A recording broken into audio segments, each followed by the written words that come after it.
네, 이탈리아 국빈 방문 일정 중 경제인들이 참석한 한 이탈리아 비즈니스 라운드테이블 결과에 대해서 말씀드리겠습니다. 오늘 오후 6시 30분 이재명 대통령과 양국 기업, 협회, 정부 등 40여 명이 참석한 가운데 한 이탈리아 비즈니스 라운드테이블이 개최되었습니다.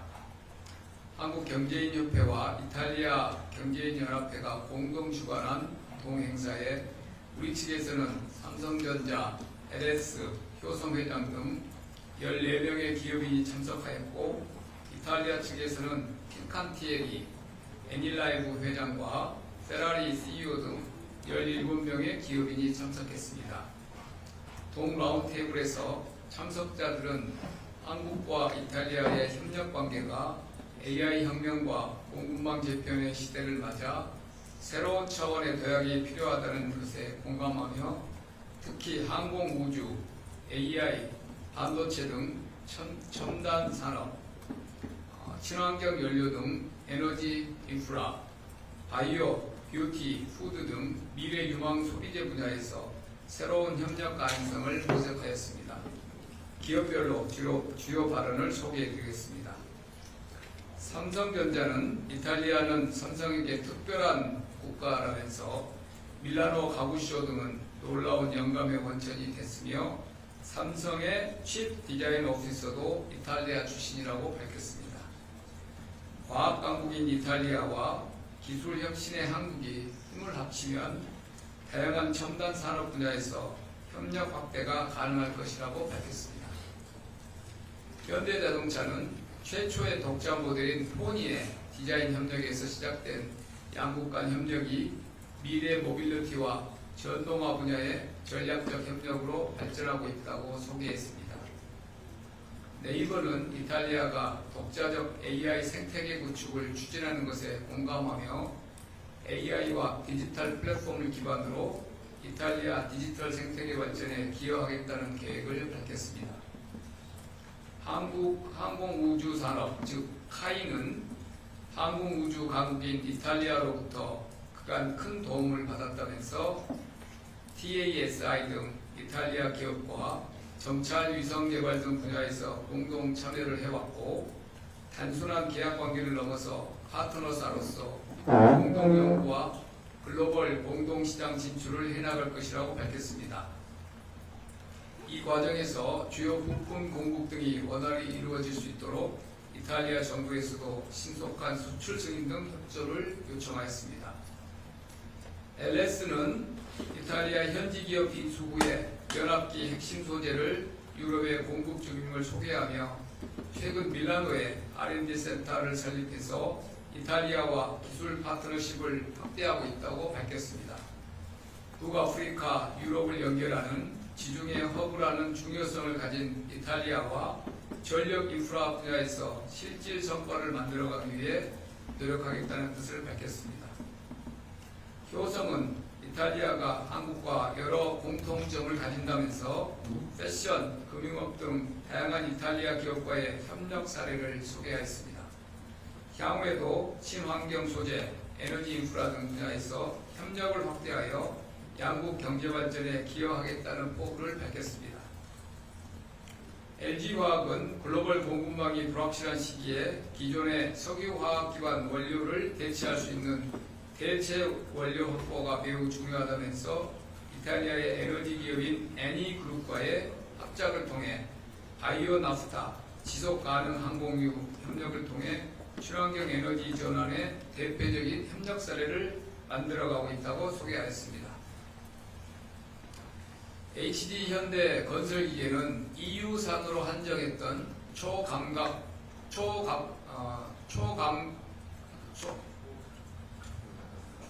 초고속 감가 삼각제도 개선 문제가 양국 정상회담에서 논의되면서 신속히 해결된 것에 대해 양국 정부의 감사를 표했습니다. 특히 이탈리아 정부의 문제 해결 속도를 세계에서 가장 빠른 페라리에 비유하기도 했습니다. 삼양식품은 이탈리아는 음식을 사랑하는 나라이자 파스타의 종주국이라면서 한국의 라면과 이탈리아의 파스타 제품이 맛과 품질을 개선하기 위한 공동 연구 개발 등 협력을 할 수 있을 것이라고 기대를 밝혔습니다. 셀트리온은 생산과 공급 협력을 바탕으로 이탈리아를 유럽 내 핵심 바이오 파트너로 육성해 나가겠다고 밝혔습니다. 패션그룹 형진은 섬유산업연합회장으로서 이태리 패션 기업들과 협력하고 교류 확대에 기여하기 위해 노력하고 있다면서 양국 정부의 정책적 지원과 지속적인 관심을 요청했습니다. 코스맥스는 최근 이탈리아 현지 기업 인수를 통해서 유럽 생산 거점을 확보하고 K-뷰티와 이탈리아 화장품 산업 간 협력을 확대하겠다는 계획을 설명했습니다. 유일한 스타트업 자회기업인 큐어버스는 치매, 파킨슨병 관련 먹는 치료제를 개발 중이라면서 키스트의 순수 국내 기술에서 출발하여 이탈리아 제약회사 안젤리니 파마사와의 3억 6천만 달러 규모 기술 수출로 이어진 성과를 공유하면서 대체 불가 바이오 기업으로 성장하고 싶다는 포부를 밝혔습니다. 대다수의 이탈리아 기업들도 한국 기업과의 협력 확대를 희망한다는 뜻을 밝혔고 시간 관계상 몇 가지 발언만 소개하겠습니다.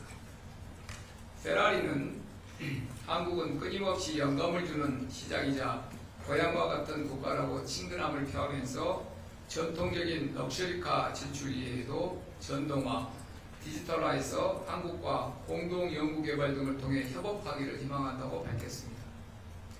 방산 조선업체인 핑칸티에리는 크루즈, 군함, 잠수함 지원체계, 차세대 해군함정, 친환경 선박 등에서 한국 기업들과 협력 확대를 희망한다고 밝혔습니다. 유럽의 최대 제조사로서 한국 기업들은 경쟁사이자 동시에 혁신적 이니셔티브를 주고받을 수 있는 협력 대상이라고 밝혔습니다. 색조 화장품 업체인 키코 밀라노는 유럽 최대 뷰티 업체라고 소개하면서 한국의 K-뷰티 성공 경험을 바탕으로 한국과 협업해 나가기를 희망한다고 밝혔습니다. 기업인들의 모든 발언이 끝나고 이 대통령님은 지금과 같은 대전환기에는 가치를 공유하는 국가 간의 연대와 협력이 중요하다면서 역동적으로 변화하는 세계 질서 속에서 한국과 이탈리아가 함께 발전해 나가기를 기대하고 그 과정에서 기업인들의 중추적인 역할을 기대한다고 밝혔습니다. 다음으로 오늘 HD 현대에서 언급하고 양국 정상회담에서 논의됐던 초감가 상각제도 개선의 경과 그리고 그 의미에 대해서 간략히 추가 설명드리겠습니다. 외국과의 경제협력은 정부 차원의 협력과 민간 차원의 협력이 조화를 이룰 때 그 효과가 배가 됩니다. 이재명 대통령과 멜로니 총리는 정부 출범 후에 벌써 3번 공식회담을 가졌을 정도로 정부 간 협력은 이미 긴밀히 이루어지고 있습니다. 이탈리아의 초감가 상각제도 개선이 정부 협력을 통해 기업 애로를 해소한 대표적인 사례입니다. 초감가 상각제도는 이탈리아 기업이 신규 설비를 도입할 경우에 실제 구매가보다 높은 금액을 비용으로 인정해서 법인세 부담을 줄여주는 정책입니다. 다만 연초에 정책을 발표 시에는 수혜 대상을 EU산 자산으로 한정하는 조항이 포함되어서 한국산 기계와 설비 도입을 희망하는 현지 기업들이 혜택에서 제외되어 우리 수출 기업에게 불리하게 작동한다는 우려가 제기되었습니다. 이에 지난 1월 서울에서 개최된 한 이탈리아 정상회담 계기에 의제로 올리기에는 매우 촉박한 상황이었음에도 불구하고 이재명 대통령께서 동사안을 직접 제기하셨습니다. 이에 멜로니 총리도 의회와의 협의를 주도하는 등 이 사안을 직접 챙기셔서 비EU산 기계설비도 세제 혜택을 적용받을 수 있도록 이 제도가 개선되었습니다. 특히 주목할 점은 오늘 낮 12시에 이탈리아 정부가 초감가 상각제도 신청 플랫폼을 전격 오픈했습니다. 이탈리아 행정 절차상 법령은 관보 게재를 통해 효력을 발생하는데 이처럼 관보 게재 전에 플랫폼을 먼저 여는 것은 상당히 이례적으로 속도를 내는 조치였습니다. 이처럼 정상 간의 돈독한 우정과 신뢰가 양국 경제협력에 있어 민간 분야에서 걸림돌이 되는 부분을 신속하게 개선하여 실질적이고 가시적인 성과를 내고 있습니다. 26년 만에 이루어진 한국 정상의 이태리 국빈 방문은 한국, 이탈리아 양국이 미래 산업 시대를 함께 이뤄갈 전략적 파트너임을 재확인하는 계기가 되었습니다. 한국과 이탈리아는 제조업과 수출을 기반으로 성장해온 경제 강국으로서 급변하는 글로벌 통상 환경 속에서도 기술 혁신과 산업 경쟁력을 바탕으로 새로운 성장 기회를 모색하고 있습니다. 특히 AI, 반도체, 항공우주, 방산 등 첨단 산업 협력과 이를 뒷받침할 에너지, 인프라, 핵심 광물 협력은 양국이 함께 추진해 나가야 할 핵심 과제들입니다. 아울러 문화의 바탕을 둔 화장품, 후드와 같은 소비재, 그리고 관광 분야 협력도 매우 유망합니다. 이번 정상외교와 경제 행사를 통해서 양국은 미래 산업 협력의 방향성을 공유하고 경제 협력의 새로운 가능성을 확인했습니다. 또한 초감가 삼각제도 개선처럼 실질적이고 가시적인 성과도 이미 시작되고 있습니다. 앞으로도 양국 정부와 기업이 긴밀히 협력하여 민간 기업 간 협력이 풍성한 성과를 만들어갈 수 있도록 적극적으로 뒷받침하겠습니다. 그리고 이번 비즈니스 라운드테이블이 끝나고 대통령께서 즉석에서 한국 기업인들만 따로 사후 간담회를 개최하셨습니다. 그 자리에서 편한 자리에서 주고받은 내용들이라 그렇게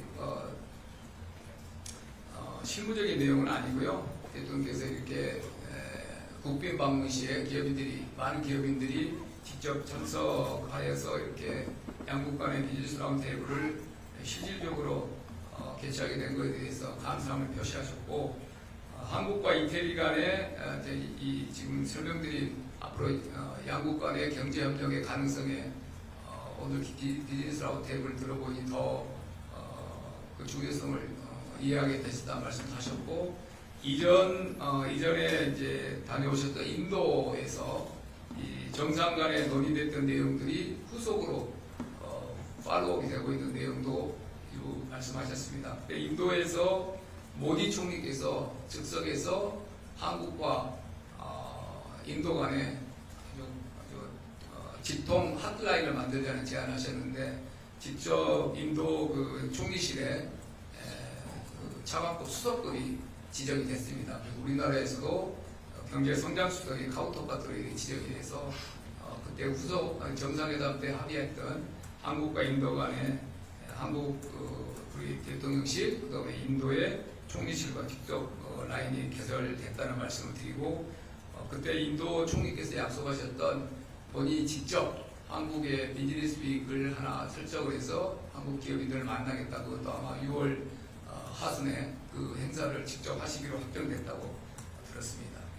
그리고 대통령께서 기업인들께 적극적으로 정부와 정부에 거래를 해달라 그런 말씀을 하셨고, 개별 부처가 좀 처리하기 어려운 그런 정책 건의 사항은 대통령 정책실로 직접 건의해달라는 말씀도 하셨습니다. 그리고 한 기업인이 이제 대통령께 거기 이제 제품, 패션 제품을 좀 대통령이 한번 사용해 주시라 그런 이제 즉석 건의를 하셨는데, 대통령께서 이제 화답하신다기보다 외국의 정상들께 화장품 선물 같은 걸 많이 하시는데, 그때 우리나라에서 품질 좋고 그런 우수한 중소기업 제품들도 포함해서 일종의 홍보 효과를 가질 수 있으니까 그런 방안도 검토해보라고 정책실에, 그리고 그 의료미술관실에 지시를 하셨습니다. 이상 오늘 BRT 주요 행사와 이후에 있었던 사후 즉석 판단의 내용까지 제가 이렇게 보고드렸습니다.